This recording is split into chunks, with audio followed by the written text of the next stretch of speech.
पत्नीच्या प्रियकराचा खून, मृतदेहा शेजारी बसून 191 किलोमीटर प्रवास आणि 72 तासात गुन्ह्याचा उलगडा। पत्नीच्या नैतिक संबंधांच्या संशयातून एका व्यक्तीनं तिच्या प्रियकराचा निर्गुण खून केल्याची धक्कादायक घटना उघडकीस आली आहे। विशेष म्हणजे खून केल्यानंतर आरोपीने मृतदेह गाडीत शेजारी बसून तब्बल 191 किलोमीटरचा प्रवास केल्याचा थरारक प्रकार समोर आला असून पोलिसांनी अवघ्या 72 तासात या गुन्ह्याचा उलगडा केलाय।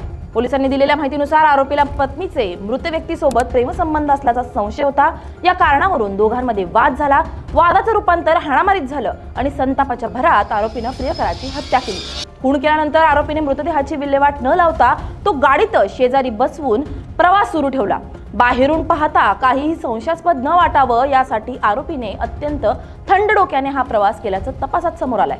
मृत व्यक्ती बेपत्ता झाल्याची तक्रार नोंदवण्यात आल्यानंतर पोलिसांनी तपास सुरू केला। दिनांक 6 फेब्रुवारी रोजी सकाळी 9:30च्या सुमारास सुखेड गावातील एका विहिरीत अंदाजे 25 ते 30 वयोगटातील अनोळखी तरुणाचा अर्धवट जळालेला अवस्थेतील मृतदेह आढळला।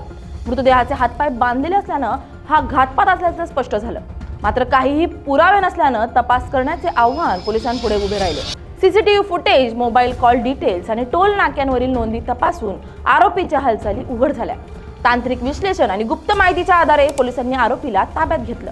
प्राथमिक चौकशीत मुख्य आरोपीने पत्नीशी संबंध असल्याच्या संशयातून तरुणास होंडा सिटी कारमध्ये जबरदस्तीने बसवून दोरीने हातपाय बांधले व गळा आवळून खून केल्याची कबुली दिली आहे। त्यानंतर मृतदेह शेजारी बसवून तब्बल 191 किलोमीटर प्रवास करत सुखेड येथे आणण्यात आला। पुरावा नष्ट करण्यासाठी मृतदेहावर पेट्रोल ओतून जाळण्याचा प्रयत्न करून तो विहिरीत फेकण्यात आल्याची कबुली आरोपीने दिली आहे। हत्या, पुरावे नष्ट करण्याचा प्रयत्न आणि कट रचल्याच्या कलमांखाली गुन्हा दाखल करण्यात आलाय। या घटनेनं परिसरात एकच खळबळ उडाली असून पोलिसांनी केलेल्या जलद आणि अचूक तपासाचं नागरिकांकडून कौतुक होत आहे। अत्यंत गुंतागुंतीचा गुन्हा असतानाही पोलिसांनी कमी वेळेत सत्य बाहेर आणलंय।